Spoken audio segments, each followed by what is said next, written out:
Knowledge is power, and this is powerful stuff. Wellness Education Cannabis Advocates of Nevada present the We Can 702 Nevada Cannabis News Hour with the We Can radio team. For the next 60 minutes, we'll take an in-depth look at the cannabis reform revolution sweeping the nation. Now, let's fire up the news hour. Here is the We Can radio team. Welcome to the Nevada Cannabis News Hour. Coming to you live from the Way Walker studio at Vegas All Net Radio. I'm Kurt Ducott, your host. We have William Beach Baker on the show today, Michael McCullough, How you doing? Perry Heichu, and today our guest is Drew Green from 420 Tours and the Higher Power Cannabis Chapel. And of course we have Lawrence behind the boards, always making us sound great. So big news just recently happened. Nancy Reagan passed away? Yeah, what's going on this former week? First Lady, Nancy Reagan, passed away Sunday, and 94 years old, and quite a interesting lady. She touched our lives in many ways, as you know, back in the 80s and stuff, her and the president, the war on drugs. The First Ladies take on a lot of challenges, whether it's a first lady that takes on drugs or takes on prohibition or anything else. And she took on the war on drugs. I remember the fried egg thing. That was thing. And the dairy Partnership for a program. Drug-Free America. This is your brain, and this is your Right, brain on yeah. drugs. I had dairy classes when I was growing up. Some of it I applauded at the time, but the part of marijuana I never did applaud. But and on cannabis, so I always thought that was a separate issue. But methamphetamines and cocaine and some of these things, we don't know what the hell they are some of the time, right? So that part, okay, But I don't know, Michael. What do you think? Well, I think that when Nancy Reagan came into the White House with her husband Ronald, they had just come off the Carter administration, which was actually leaning towards decriminalization on a federal level of cannabis. But there were issues with the chief of staff at a High Times Christmas party and lines of cocaine that show you how little things can sometimes change the course of history. And so Carter's marijuana decriminalization kind of derailed. But there was a very laissez-faire attitude in the late 70s and the beginnings of the disco and party scene. Right. But when the Reagans came in and we had mourning in America, Nancy's cause became Just Say No. And Just Say No wasn't simply just say no. It was just say no and let's lock people away. And it really started the trend, which was then accelerated in the Clinton administration, for putting away nonviolent offenders for consensual drug violations. So you think Hamilton Jordan helped kick it off and got her excited, and then she carried it out, right? I think those couple of Christmas lines that Hamilton did at that party set back the movement by, what is it now, 40 years later. Okay, well. But anyways, still the First Lady, whether it's Hillary or anyone else, God bless them. We thank you for serving, and we are sorry to see you go, in a sense, okay? And God bless America. I kind of look at this as maybe it's a time to end the war on drugs. Yeah, wouldn't that be nice? At least on marijuana and cannabis and hemp and all the other crazy stuff. I think a message so simplistic as just say no may have been acceptable at a different time with a different lack of research that we have now on both the medical benefits of cannabis as well as the lack of harm relative to tobacco and alcohol that we know now. So I think, along with Nancy Reagan, we should be burying Just Say No as a relic of an earlier time. They are. I heard something come out recently that said that the people who fund DARE are no longer actively pushing marijuana as a gateway drug, and they're starting to back off some of that more aggressive rhetoric toward cannabis and trying to focus on some of these other things. And I think that comes from the realistic, not only polling, but the real numbers that are coming out on the number of prescription drug overdoses we're having and how much heroin is affecting our inner city youth and things like that. So they're starting, I heard, I don't know if it's a true statistic, but I heard that more people died from prescription drug overdose and heroin overdoses last year than Americans died in car accidents. Mm-hmm. And if that's true, then of course you're going to get the attention of a lot of not only elected officials but policymakers, that are not just kingmakers, but people that are, have control of these budgets that are going to these And youth you've nailed it education right programs. there. And things It's like about that. dollars. So if DARE is refocusing away from cannabis and towards the opioid problem that we have in the country, more likely than not, it's because they're looking at the fact that they'll be getting declining dollars into their nonprofit for cannabis prohibition, and these organizations' first duty is to maintain themselves, and so they're going to focus where they can get the most money. Well, it's the argument I use with you often. We need to fight the battles we think we can win, and I think that's where they're coming to a realization of, is that they don't think they can really win this anti-cannabis battle, so they're free-focusing to where they know they can do damage and actually make a change for the good. So hopefully this can actually evolve into a positive thing. I hope so, but as far as fighting battles we think we can win, I don't know. In this state, we did not get this medical marijuana reform with the thought we can win. Many of us were working for many years with no hope of victory, but we knew we were doing the right thing. Of course. Whether we could convince enough people so that we would win is what would take a long time. Right. And we'll have that opportunity again in November when people are going to weigh in on the end of a statewide drug war in Nevada. Right, exactly. So, sorry to see you go, Nancy, but R.I.P. Give me a shovel. I'll throw some dirt on it. so what else we got in town here? Well, that's a good segue into our guest, who is a minister and trying to do something here powerfully wonderful in the cannabis community for the religiously insane. Very bold and unique. in his I hope approach. I could say that with reverence. Bringing something original to Las Vegas. Yes. So Introduce our guest, Kurt. yeah. So today we have Drew Green from the Higher Power Cannabis Chapel. Why don't you tell us a little bit about what you're trying to do over there? Got it. Well, first off, thank you guys for having me here on the radio.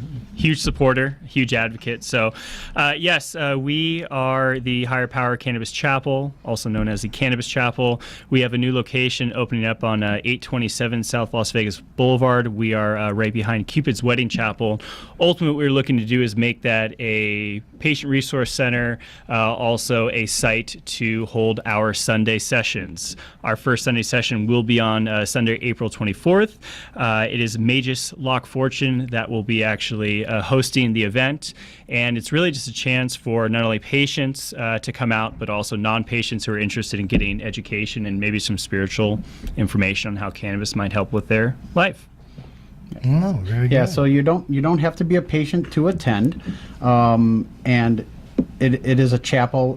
What is it? The higher power is it encompasses all religions, right? Correct. We Yeah. believe in a higher power, not a specific God. All religions are welcome. We want to make it a place that nobody feels segregated or excluded in any way. So to also note, we will be holding wedding ceremonies there at the chapel. So if anybody is interested in getting a cannabis wedding ceremony, which I think will be somewhat new out here in Las Vegas, Nevada, please contact us. We have a bit. Cannabis Church or the Cannabis Chapel support some of the marriage views that we have in Utah, right nearby us.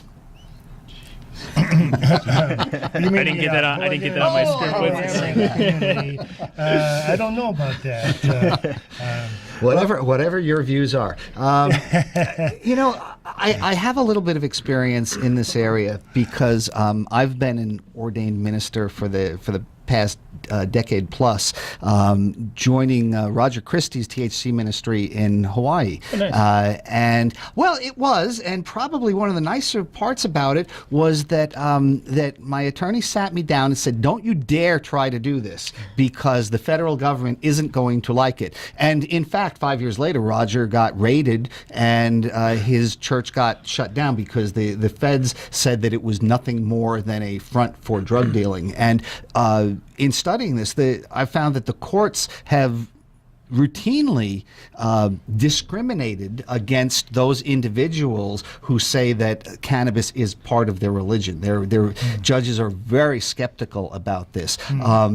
And they'll go after organizers of these churches, sort of as false prophets, if you would. Although I haven't seen any instances where they're going after the actual parishioners. have you guys given any thought to this? We did give a great deal of thought to this before we actually even formed the church.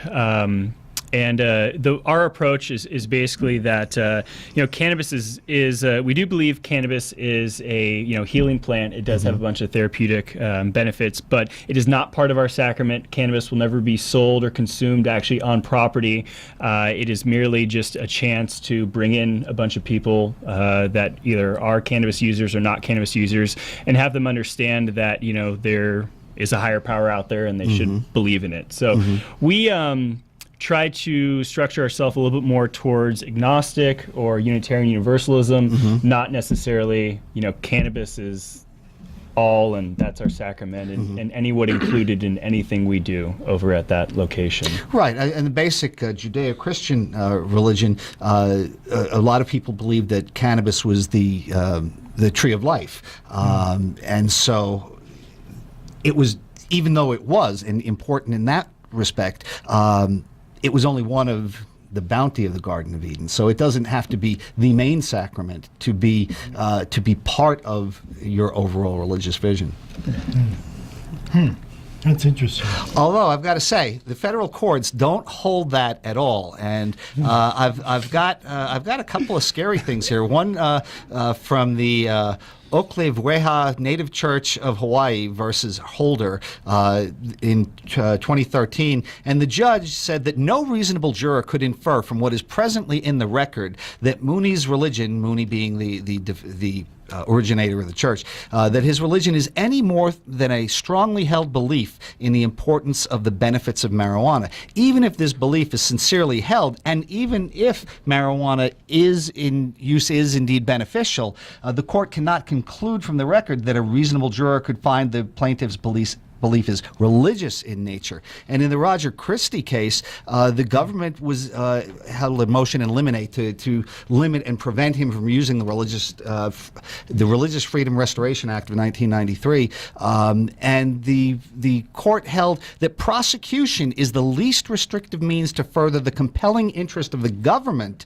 And so the court holds that defendants are not eligible to use an RFRA defense. So the court was saying that even if these people had a good faith belief and that it was a religion for them, the state had a more compelling interest to prosecute them and shut it down. And that's a scary thing, whether you're on the left or whether you're on the right. Yeah, it is, absolutely. But since those decisions, we've had a lot of change in attitude, and we had Indiana had the first cannabis church of Indiana, got approval from Indiana, and it's the tide's changing just like it is in this whole movement. So we're gonna, I guess, roll the dice. And I guess, although it's not that much time, we're talking about less than 3 years here. And at the same time, the president, in an article that I found, has just said he's not going to do anything on marijuana reform this year. He could reschedule, and I really held out hope for all these years that in his last couple of years he would be able to do something, but he has not. He has not. And Tom Engelwright of the medical marijuana, the marijuana majority told reporters it's unacceptable and frankly embarrassing for a president who has so nonchalantly acknowledged his own marijuana use to allow the federal government to continue classifying cannabis in such an inappropriate category. Right. And that brings me back to Bernie, who's the only one who says let's deschedule.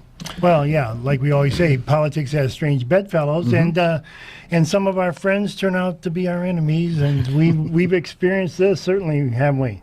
Yep. And that's why we're so diverse. We can. I heard Jon Stewart interviewing, I think it was with John Kasich from Ohio. It was a little while back, and he was talking about how he was like, oh, have you ever smoked marijuana? And Kasich is like, oh, yeah, I smoked it in college and this and that. And he's like, well, then how are you so against it? He's like, well, I've changed my mind and, this, that, and the other. He's like, well, if you would have been caught smoking that by, let's say, your the guy, what do they call those, RAs? RAs, sure. And would have got a criminal record and this and that, you very well could have been prevented from running for the office that you're seeking right now. Well, it's not that he would have been prevented from it, but in fact, possibly. He would have been character assassinated from here to Maine. Right. Absolutely. But it is what it is, and still these people are just, they don't want to turn it on, and you can't force them to do it. It's very disappointing. I have people tell me all the time, like, oh, you're not getting the word out. It's like, dude, we are getting the word out. Trust me. People don't want to hear it. And that's very difficult to break through. That, what would you call it? Brainwashing over the course of a lifetime, or just Pretty much. Propaganda. 80 years yes, of absolutely. I don't know what other word to use. There's a little more conditioning, I guess. Right. Been conditioned over a lifetime to believe what we're told to believe. Yeah. And it's so disheartening to have people admit these things and then still just kind of like close their eyes to it. Right. Yeah, I'm not exactly sure what you do at that point when they just kind of shrug their shoulders and go, oh, well. Well, so when is your generation going to get this revolution started? Right. It is my generation. I don't know. Hell, I don't know why. and, You got to tell your side of the aisle to turn out the vote, I guess. There we go. And the truth is, Okay. those are a lot of those people with the alcoholic generation and stuff like that. And there's a lot of these people, they don't understand. Cannabis is a lot different. Most cannabis people that I know that smoke pot or whatever, they use it. Most of them use it for medication, and they're not out getting drunk, and they're not out doing crazy things, and they're much more wholesome and. Than most of the other people that I know that sit around and drink all the time. Well, yeah, and then you also got a lot of the professionals like doctors and that they're starting to turn to cannabis now over alcohol because they can go out and enjoy an evening with cannabis, and they get called into surgery, the next morning, and they're not hungover.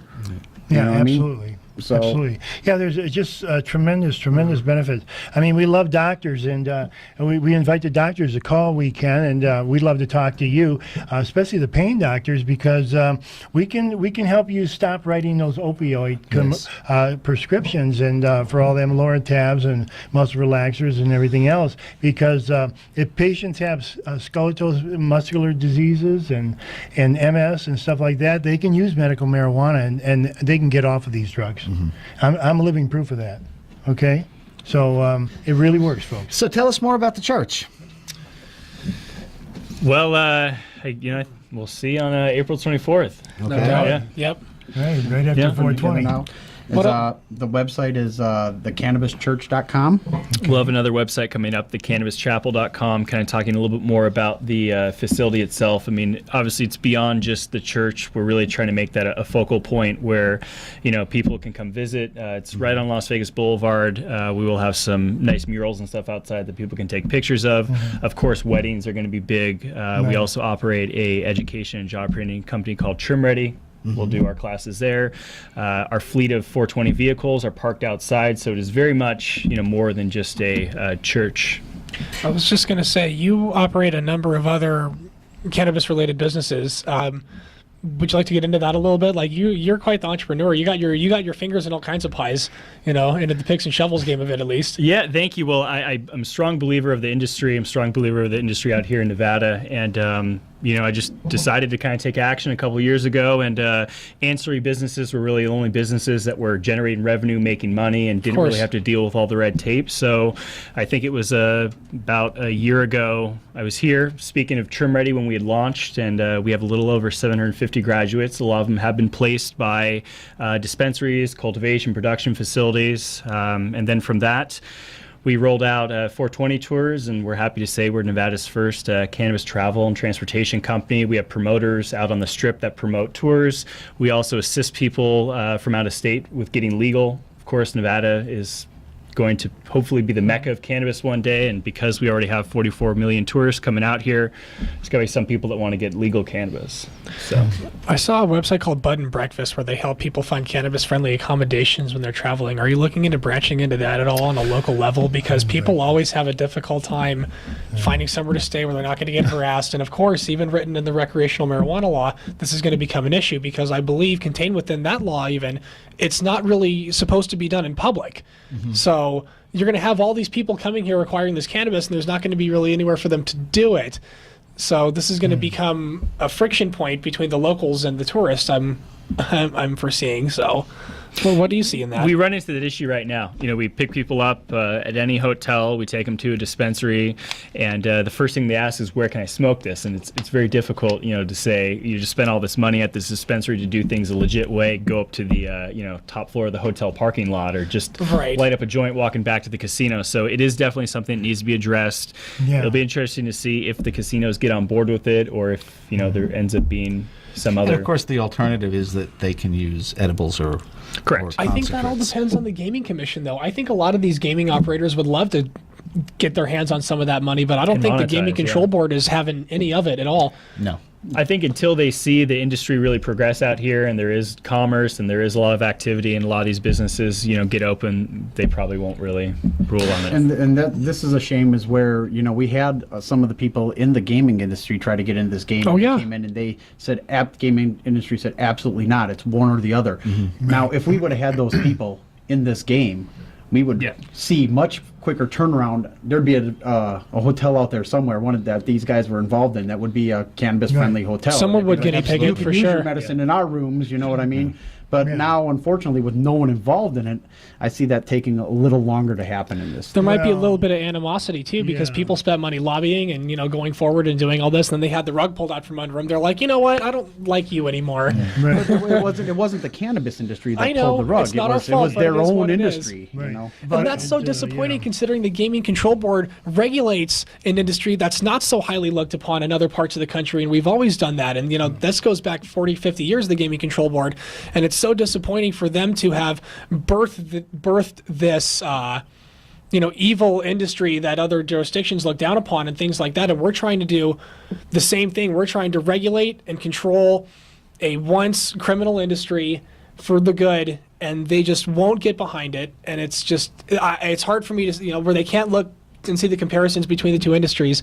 It's just beyond me. Yeah. But it is what it is. Yeah, I don't know if you remember, but sometime back last year, it wasn't one of the owners of Terrible Hearst or something. They were trying to get into the gaming and the casino business, and they basically had to divorce themselves from the industry. And so there are some gaming people out there and some junior executives and stuff that have done that, I'm sure, if I recollect, I can't recall the names, but they're out there, and I think eventually we'll straighten that all. I almost forgot. Really a while back, when you had your shop, we had a business called the Bluebird Cafe. Sure. That was a great place. It was like they didn't sell cannabis, but it was a meeting place. You could go in there, you bring your own. It was a private space where patients could communally It was like a gather membership club. You pay a small fee, you go inside, they have equipment laid out, and I thought that was clever, but there just wasn't enough of a demand at the time to satisfy it. Do you think that there might be? Even with 13,000 patients statewide, you're not going to have a lounge type facility that everybody's going to get together, because people are not conditioned in this country to go out into large communal gatherings and be smoking and sharing pot. It just doesn't happen a whole lot outside of Burning Man or Boulder. Many years, and we did that all the time. It's different. It would be different if they allowed the dispensaries to have a lounge on site. Like, hey, you bought this medicine, step right over here. Our people can walk you through how to use it properly, blah, blah, blah. Like, we used to do that in Hollywood before Prop D happened. And then that all got shut down about that quick. But before then, they purchase it, come right over, we serve them up, and that was just fantastic. Everyone felt very calm, cool. There was a lot more money made. Everyone was happy. There are a number of reasons for that not to have been included in the legislation, but one key component would be liability, because if you have a patient who medicates on site and then goes and drives home and gets into an accident, you as the owner of the business do have a liability. And the state wasn't even willing to entertain that. But that's a bunch of nonsense, because there's no liability for alcohol providers here in the state. Sure. No, there is none. Not here in Nevada. We're one of two states in the country that don't have it. It's here, and I think New York State are one of the two states that have no liability for bar owners, or if I throw a party at my house and you get drunk and you go home, that's all on you. Having grown up in New York City in a family that owned a bar, I can tell you that we did have the Dram Act. Okay. And if we served alcohol to somebody who we thought was intoxicated, we were liable. Absolutely. In Nevada, it's different. That has been tested time Hardy. That has been tested time and again. So I would just want to grandfather that in or just include that in the same kind of clause once it becomes recreational. I'm sure that discussion will be had down the line, but I'm hoping that that was not the case, because there is evidence of the fact that Nevada has pushed back on that. And there's also evidence of the fact that that drivers who drive while under the influence of cannabis are aware of their impairment and tend to drive slower and are actually safer drivers in studies that have been conducted in Britain, New Zealand, elsewhere. However, that is not a politically correct thing to say, and that you're under the influence of any substance. Right. But certainly, in comparison with alcohol, in which I'm just fine to drive. They allow you to drive under the impaired with alcohol to up a to limit. Right. Exactly. Okay. I mean, we accept Under that. and .08. It's okay. Right. Right. While with cannabis in this state, if you're driving, if you have more than 2 nanoliters or 5 if you're a patient, you're per se impaired, even if you haven't smoked anything in a week. And what that means, folks, is basically zero tolerance for marijuana. Yes. Because that's such a small amount. Yes. It doesn't register for most patients. So your tour gets which around is this a mess. problem by chauffeuring these people around from dispensary to dispensary. Correct, but we have still yet to really solve or even tackle where people should be smoking. We literally, pick them up, assist them with getting legal, take them to a dispensary, and bring them back to their... Would the back of your commercial vehicle with a partition so the driver doesn't get high count as a private space under the definition of the law, and could they medicate on their way back to the hotel? I've heard both interpretations of it. Some people say yes, some people say no. I know that's a big thing up in Colorado and Washington, but the way I see it in a highly regulated state like this and in a highly regulated industry like transportation, no. Not worth I taking can- the chance. Not worth I it. can rent the limo and get as drunk as I want in the back of it. Yeah. Right. Yeah. I mean, they even stock it with booze. And the actual fact is, though, that the hotels, by and large, are not going in there and jamming up patients if they're smoking in the room. No. If you're in a non-smoking room, you shouldn't be smoking. But if you're in a smoking room, it should be okay. And I can say that I know that the Palms, for example, is friendly to that, and as well as we've all been to a number of parties at the Champs show or during the show, and there's a whole lot of token going on at those things. There are some. You can hotels that are- smell it. You come out of the elevator down the hall. Which way's the party? Well, that way. I would give people 2 pieces of advice. One, if you can, try to find a hotel with a balcony. Yep. Obviously. And I a always window you can open. in Vegas, those are harder and harder to come by. Yeah, they are. So They are, but the once in a windows while don't you really find open, and they crack that much, and the wind's blowing in on you Yeah. or something. So it's a mess. Yeah. So if you can find a balcony, man, take it in a minute. Pay the extra money. Or I heard from a security guard that the best thing to do if you know you're going to have a party is to actually blow smoke out into the hallway, because they can't go knock on every damn door. So if the whole hallway smells like weed and the music isn't too stupid, you might be able to pull it off. And I'm thinking to myself, I'm like, shit, I never thought of it that way. So, and it's just one of those things, the safety in numbers kind of thing. They don't know who it is just because it's one of the crowd. Remember, the Weekend Nevada News Hour, always bringing you information you can use.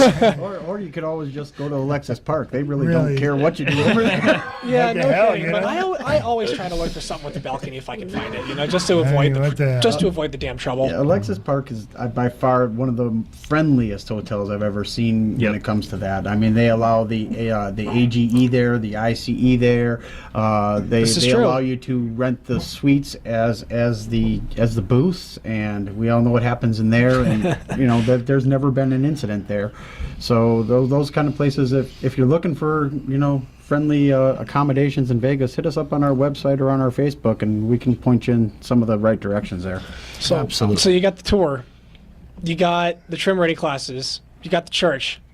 What else? What else you got? Church and chapel. Well, what Church and about, chapel. Yeah, what about these weddings now? Have you started doing the weddings? When are you going to officially be ready to start doing cannabis weddings? And are they themed in that, like, do you have like cannabis showgirls, or like you go to an Elvis wedding, right? You see Okay. Elvis there. Are you going to see some kind of cannabis characters, or? So we will be ready for a 420 week Okay. to be doing weddings. I'm going to be working with Kurt to put out a special there So for locals, even if they want to do vow renewals. You heard it first here on the internet. worldwide. Vegas is now going to be having cannabis weddings right here, 420 this year, 2016. Yep. And the big thing is, in addition to the chapel, of course, having a nice cannabis decor to it, we are going to give grooms the option of changing into a cannabis suit. For the brides, they will have a nice silk cannabis bouquet. The groom having a boutonniere. We also are working with a local artist who's going to come in and put out a couple murals throughout the building. So there's going to be a lot of different photo opportunities, all somewhat on cannabis corsages and things like that. You got the limo service already? Got the limo service to pick people up, cool. and it's just it's something that we want to see happen out here, and hopefully right. Now, I know we can't smoke there, Correct. Okay, but do we have at least cannabis air freshener or something like that? We're working on a couple things. Set the mood, and the ambiance and all that. You're 100%. This is Vegas, I agree, and Cannabis fog machines. we're looking into all that right now. Okay. We will definitely have some nice. When I go to Bob Marley's, I sit on his bed, I smoke a doobie in the church and everything else. I'm curious. You're in where you are. You're in the city of Las Vegas, is Correct. Compared to Clark County. LVB and Hoover. Did you have any kick on what you wanted to do from the city council? Did they ask you some hard questions? I know some of them were not too friendly to this issue. Since we're still going through the process, I haven't been asked any questions. With regards to the chapel, no. With regards to the church, kind of. I think it was really they wanted to see what the finished product was. They've seen the website. They've seen what we're all about. They understand that, basically besides our one belief that cannabis is a miracle plant, we very much are similar to other religions out there that currently exist.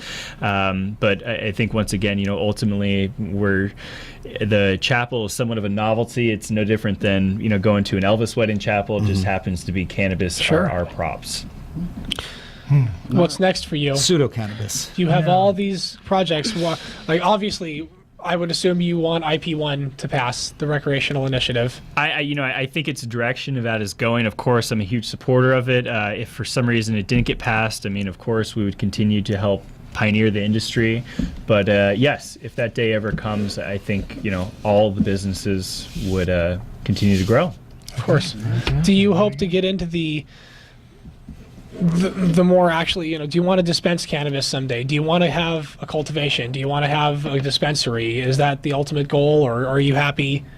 Are you going to be happy here? In an ancillary business. Yeah, doing what you're doing. The cool thing is that the ancillary businesses, they're fun. They're still fun. And they're safe. Yeah, and they're safe. No doubt. I am part of a MME. We're called Nevada National Medicinal Solutions. Okay. We actually did receive 2 dispensary licenses. One of them is on 3rd Street in the city of Las Vegas. The other one's in North Las Vegas on Las Vegas Boulevard.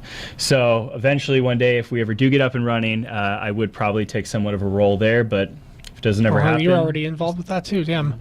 All right, well Done, man. Good for you. I'm very happy to have you and just investing in the industry and just being so brave. It's risk equals reward, man, and you're really putting it out there. I really hope that all this really comes together for you. So thank you. I appreciate it for everything. All right, and with that, we're going to take our first break. Make sure you take care of our sponsors, Nevada Pure, Essence Vegas, and Sahara Wellness. We'll see you soon.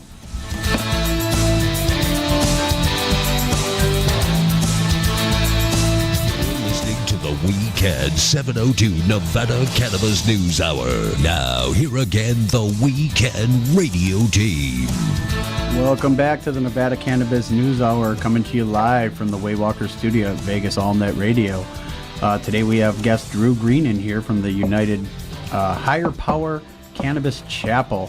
So if you have any questions, feel free to call in at 702-483-4444. So what else we got coming up? Tomorrow we have one of our sponsors, Essence, is having the grand opening of their Las Vegas Boulevard location. Yay, Essence. So, yep, tomorrow at 4 o'clock. So they're billing this as the only dispensary on the Las Vegas Strip. And it's located at 2307 South Las Vegas Boulevard. It starts at 4 p.m. If you go to our website or our Facebook page, there's a link that you can RSVP and get all your information in. So if you want to come on in and take advantage of any discounts that they might be having, you'll already be checked in. Right. Now, last time when they opened up their one on West Tropicana, they had some phenomenal discounts. They were running 25% off. So Right. they haven't released what they're doing at this one, but I'm sure that they'll be doing something. So come on down and check it Yeah. out tomorrow at 4 o'clock on Las Vegas Boulevard. And this is the second of their third location, so let's really support that. That's fantastic. And these are my swag Essence sunglasses that they gave me. So Well, I'm and still if you need a wearing ride to the dispensary, I believe you can provide that, Mr. Green. How do they get a hold of you for that? Yeah, There we go. Our phone number is 844-TOUR-420, and that's 868-7420. And yes, Essence is a good affiliate of ours. We're going to be sending a lot of our tours to them because they are, in fact, on Las Vegas Boulevard. Yeah, so if you want a VIP experience, get a hold of 420 Tours there, and they'll take you over there in the 420 limo, and you can have a good old time. Now, when we say it's on Las Vegas Boulevard, where is it really? Because that's Well, the street okay. goes from LVB and California. Sahara. Oh, it's right there on the It's corner. it's north of Sahara because the Clark County made it clear that they were not going to license any MMEs on Las Vegas Boulevard. in the strip That's it. corridor, in the tourist corridor. Right, but Clark County ends at Sahara Yes. Avenue, and so north of that is the city of Las Vegas, and these guys just went, a half You block sneaky north bastards. of Sahara and got into this spot and got the city to approve. So, them. So is it they'll on be the only one on the strip for a east while. or west side of the street? It's on the east East side. side. East It's side. right So, where the strip gun club used to be. okay, sure. Okay, yeah. Or the Holy Cow? Isn't the Holy No, Cow? no. There's some that's businesses. on the other If side. you're going Okay. north on Las Vegas Boulevard and you cross Sahara, there's that There little used to be the hemp shop there, right? Diversity is on the left-hand side, Yeah, it's on on the the right. west side of the street. But these businesses are on the east side. There's a bunch of little suites there. There used to be a soul food place there, an old rundown motel, and all kinds of It's just stuff. within the city limits. Yeah, just barely there. That is very clever. Damn. Yeah, and that's interesting because Sahara seems to be loaded with dispensaries Loaded. up and down. I mean, all the way from Because Maryland the to north Rainbow. side is From the Maryland city to and the Rainbow. south side I mean, is the it's county. incredible. That's right. I live in the suburbs and I can walk to the dispensary if I want to. Yeah, Yeah. if you go down Sahara, first you'll have Essence, and then you run into Las Vegas Relief, and then 420 Wellness, Right. and then a little bit further down on the other side of the street, on the south side, you run into Inyo. Yeah. And then the source also, way Yeah. up west. Oh yeah, west on the source. Yeah. So that's And where then what our is it- tour goes, right down there, down Sahara. And These- the I think great there's thing another about one, the too, up on dispensaries, Buffalo. yeah, there is The Apothecarium. Yeah, it's up on Buffalo and Sahara. Or, yeah, more than 5 or 6. Jesus. yeah, they're all a little different too. When Should rename you gotta go Sahara. to them all, Yeah. I mean, you go into one and they got tea, and the next one's got donuts. So basically, I mean, so my if you want a goodness car or gracious. you want weed, you just go down Sahara. There you go. Because that's like all the auto dealerships and all the dispensaries. So in other words, you don't need a fancy limo. You'll just take the bus. Well, if you're a it. new patient on 420, you just bounce down the street and get all the specials. Well, I thought it was pretty cool. Inyo, I can't wait. I mean, there's a brand new Domino's right next door. Yeah. Yeah, Just did you waiting- see that they they moved it. closed? They closed the Domino's across the. They waited till Inyo got licensed and put in. Then they closed the Domino's across the street and moved across the street to be in the suite next door to the cannabis dispensary. Yeah, It's a I know. good business move. Good They're move. still remodeling, and they're getting ready to open up. So we were talking a little bit earlier about IP1, which is coming up in the next election cycle. And for all of you who would be listening to this and who are proponents of safe and responsible use of this plant, then you have to be an ambassador, and you have to go out there and convince neighbors and convince family that this is an important election, and it is for a lot of reasons. There are deep ideological differences between left and right in this election. But on this issue, if you have people that are going to be going out and voting, you want to make sure they pull the lever yes on IP1 and not no. And a lot of people have preconceived prejudices about cannabis use and about the type of people that use them. And so rather than go through an entire litany of long arguments about, hippies and stoners and all that sort of stuff, you've got to be able to hit them really quickly. And how do you do that? You find out what their objection is. Yeah, well, why are you against it? And they'll tell you their number one or two reasons very quickly. So all you have to be able to do is just counter those arguments. And a really quick list of things that IP1 will accomplish is, number one, it's going to reduce violent crime, because we have another story about a guy in Las Vegas who pled guilty to a drug deal that led to the death of another man. And this happened up in North North Las Vegas, and court documents allege that the defendant and another man shot to death a man who was selling them marijuana. And this was on the pounds level. And so somebody thought they were going to get a good score, and they killed people. And this guy is going to go away for 25 years now. We don't have to name him. That's irrelevant here. But, they attempted to sell 20 pounds of pot for about $35,000, and these guys just ripped them off. And so if you pass IP1, you reduce that kind of crime, because people are not going out and shooting each other over hijacking cigarettes or alcohol. I mean, it's so very infrequent. What it'll also do is it'll improve seller accountability and drug safety. And we're seeing that in the dispensaries now. Nevada has the most stringent restrictions and testing regimens on medical marijuana of any state in the country. And so you take that and transfer it over. When, over the years, as I've seen weed from various people, oh, what's that on? What are those little black specks? There's something still crawling on it. Or what did you spray with it so I have these dead spider mites on it now? And, you have a seller accountability in a regulated market, so because they want you to come back. They're licensed. They know they're going to be there next week and next month and next year. So this will absolutely improve the safety level of the product that you'd be buying. It also reduces drug availability to children, because nobody who has a beer and liquor license is going to be selling to underage kids, because they know that license will get yanked. And it's the same thing here, where they're talking about zero tolerance on this. Right. And all the areas that have done this, too, all the states that have legalized it and are restricting it, even not quite as hard as we are eliminating the cartel. Yes. The cartels are backing out of these states like Oregon and Washington and Colorado and Dozens even, of arguments even for the here, positive. because they can't infiltrate our market. All the plants are tested, DNA. I mean, my goodness gracious, from point A to point B. Wants I mean, that kind of brick stuff that we can get great quality and it's not worth it. cannabis The heroin in a market store. is the big thing now, and these other drugs and stuff. So, the war on drugs, let's go after that shit, Absolutely. But pot and cannabis, my goodness gracious. Well, the key is to tell The your war's neighbors to over. register to vote. That's really the one thing. That you can have as much passion for it if you want. When the day comes, and if you forgot to go out and get your voter registration card a month before, you're in trouble, and we're in trouble. And that's what happened to California last time they tried to legalize it back a few years ago. They had a bad turnout the vote campaign. It wasn't during a presidential election cycle. It becomes very difficult to do that. Luckily this year, you're going to have the two political parties after the primary season registering people to vote. You'll have VReg teams out at your DMVs again and your grocery stores and all that kind of stuff like you see every 4 years. Luckily they do a lot of that for us. And yes, luckily we have a link on our website, weekend702.org, where you can go register to vote. But Takes please, you right to the Nevada State site, Yeah, and Secretary of State. you register right there online now. but yeah, that is so crucial and imperative. I just cannot stress it enough.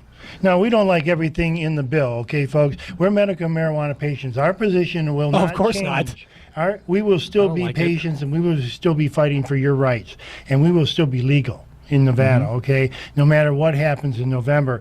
But we're encouraging people to consider voting in favor of this for a lot of reasons, because it does help the patients, okay? It's going to settle a number of issues for us in some of the battles we're fighting, such as your right to grow your own. Okay, No right doubt. now we can grow 12 plants, but eventually they like to take that right away from us. But if the recreational passes, the recreational is guaranteeing 6 just for recreational people. So that means patients won't lose our rights either. Absolutely. So because we have a constitutional guarantee. So it's all, a lot of these things are important. So it's not a perfect bill, but we're asking you to consider it. And if you can support it, please do so. If not, still vote. Still vote. Thank you very much. Absolutely. There are so many important things that this bill will accomplish. To just tag off a few others, it reduces nonviolent prisoner population, and that's something that each of us are paying for out of our taxes. Whether we're talking about, here and we're talking about a state or local level, but we're paying those property taxes that go out and they fund the police department, they fund other things, and not only does it reduce prisoner population if this passes, but it also means that real crime can be dealt with. Since the war on drugs started 50 years ago, we have a lessening, a lowering in the percentage of murder case closure rates, a lessening in the number of people, the percentage of people who are getting convicted for sexual assault. So, taking low-hanging fruit, marijuana use, which does not affect anybody but those people who are using it, and taking that off the police menu will allow them to refocus on areas that we really think are important, that are really, affect many people's quality of life. I saw a stat on the news the other day that said that violent crime is up 80% year over year in the valley. Yeah. It's crazy. That's insane numbers. It's between all the various crimes that they consider a violent crime, like the robberies and the burglaries and stuff like that. It's just the numbers are astronomical. It's not good. No. We definitely need police resources allocated to serious crimes. Yeah. Well, what about we have another new dispensary that just opened up in Pahrump. Well, yeah, What we about got. that? Well, actually, yeah, the Grove out in Pahrump just opened up. And we have a weekend chapter in Pahrump. Join that, folks. We've got a new dispensary just opened up. There's a lot of great things out in Pahrump, just over the hump. And, The Grove out there, they're going to be doing a grand opening celebration next week, Thursday, March 17th, St. Patrick's Day, from 11 a.m. to 7 p.m. They're going to do $5 pre-rolls, $10 off their first purchase when they sign up for the Grove Society. There's going to be a DJ on hand. Karma Holistic will be there, getting people through the process of the cards. And Karma will also be offering a $50 new patient discount the day of the grand opening. So, so if you're out in Pahrump and you need a doctor, I know there's not a whole lot of them out there. You can stop by the Grove next week, Thursday, and Karma Holistic will be in town getting you signed up for your medical marijuana card. So yeah. Another little interesting note about that is the dispensaries out in Pahrump are getting quite involved. The students, they were able to help a dozen students actually go to Washington D.C. so that they could participate in some kind of government program that they been trying to do for years and years. But the county dried up their money. So the dispensaries and the cultivation facilities kicked in like $8,000 and so that these kids can go on March 25th and continue the tradition of hawking in Washington, D.C. Well, that's great that they were willing to take the money from the organization and let it be known that they were taking the money from the organization, So, because that has become an issue. It's become an issue. With some of the things, they're like, oh, we'll take your money, but we can't acknowledge that it was you that we took the money from, so it takes the fun out of it for you. Right. It's almost comical sometimes when we run into that. We did a food drive like 2-3 years ago during Halloween, and when we took it all into the food banks, and since we're a federal nonprofit, we asked for a receipt, because we're a federal 501c3, and they told us they couldn't provide us with a receipt because of the type of organization we were.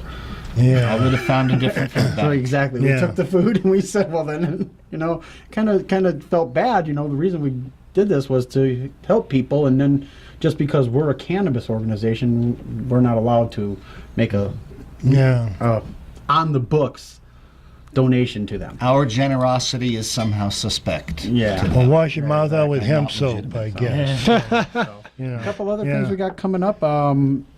We got our new patient support meeting this Saturday at our new location, which is at right next door to the Source dispensary. Nice. So the Source was kind enough to donate us some space there, and we'll be holding our patient support group there this Saturday at 2 o'clock. Be sure to come on by. You don't have to be a patient to attend.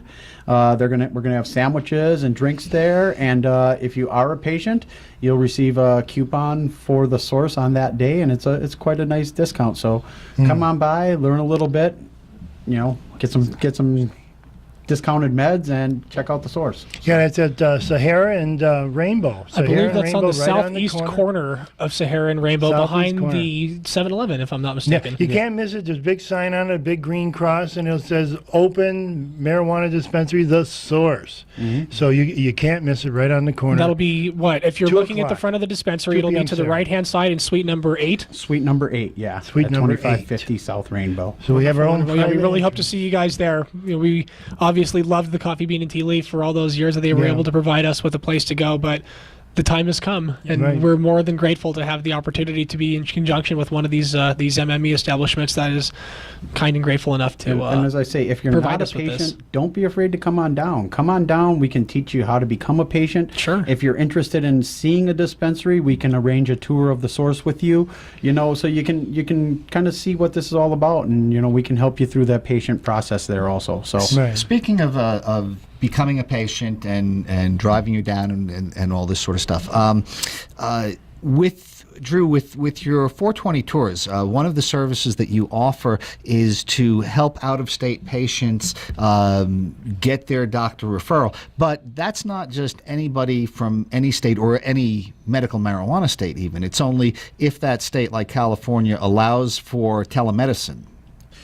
Correct. So there has been a little bit of a change over the past 2 weeks with the change in the regulations. Now the doctors we use out of California are taking other state driver's licenses. So it has expanded it from about October till, second week of February, we were doing solely people that come from California or they had a passport. But we use EaseMD. It's a telehealth app, and basically, it connects people that are looking to get their card with a doctor. We do it all inside of our 420 SUV or our Cannabis. It takes about anywhere from about 10 to 15 minutes, maybe 20 minutes at the most, depending on the wait to see a doctor in the queue. So then, is a doctor willing then to see a patient from any state? Let's pick something like Mississippi, that doesn't have a medical marijuana program other than the government farm that's in Gulfport. Yeah. Correct. Yes. So that is really what has changed over the months, and I think part of it is because we 420 tours have been getting busier. So with us getting busier, the app or the service behind the app is starting to see that this is what they're doing, and they've allocated doctors that the way they interpret the law in California is that you don't technically have to have a California driver's license to get a recommendation. You don't have to be a resident of have a to be a state resident. to receive medical treatment. Correct. Yeah. So with that being said, it's really kind of opened up the door for us. My team is able to basically talk to anybody on the strip, and as long as they're willing to go through the legal route of getting legal and then going to a legal dispensary, we're able to service them. So somebody from a non-medical marijuana state or territory could come and take one of these tours and see a California doctor and then be legal for possession and consumption in Nevada. Oh, my. Correct. Sort of an extended way to get reciprocity. It's quasi recreational There's something already. about necessity being the mother of Yeah, how invention. about that? So we the- love loopholes. man. Yeah. Yeah, we do. The big thing ultimately is that we do disclaim, we let everybody know that if you come from Mississippi, yes, this allows you to buy in Nevada, but if you end up driving flying down to California, most likely it's not going to allow you into a cannabis dispensary in California, or a collective as they'd call it. You might find one that will allow you, or you might find a delivery service that will allow that, but for the most part it's only really for Nevada use. Well, for all you brave listeners out there who may be from another state and want to try a novel challenge to the law, here's your opportunity. Nice. And Nevada is the only state that has reciprocity. Yep. And with that, I think Kurt's going to sum us up. we're running out of time here, so once again, be sure you check out our sponsors: Nevada Pure out on Boulder Highway, Essence Vegas, which is out on West Tropicana and tomorrow on Las Vegas Strip, and Sahara Wellness at 420 East Sahara. Also, make sure we got our St. Patty's Day weekend potluck coming up. More information on our website at weekend702.org. That's Saturday, March 19th. And then we have our mansion party on April 16th. Boy, this one's going to be a good one. You don't want to miss it. And our first Sunday session, Sunday, April 24th at 4 o'clock at the Higher Power Cannabis Chapel, South Las Vegas Boulevard. Views and opinions expressed on this program were those of the hosts and guests and did not necessarily reflect those of Vegas All Net Radio, its affiliates, or its parent company.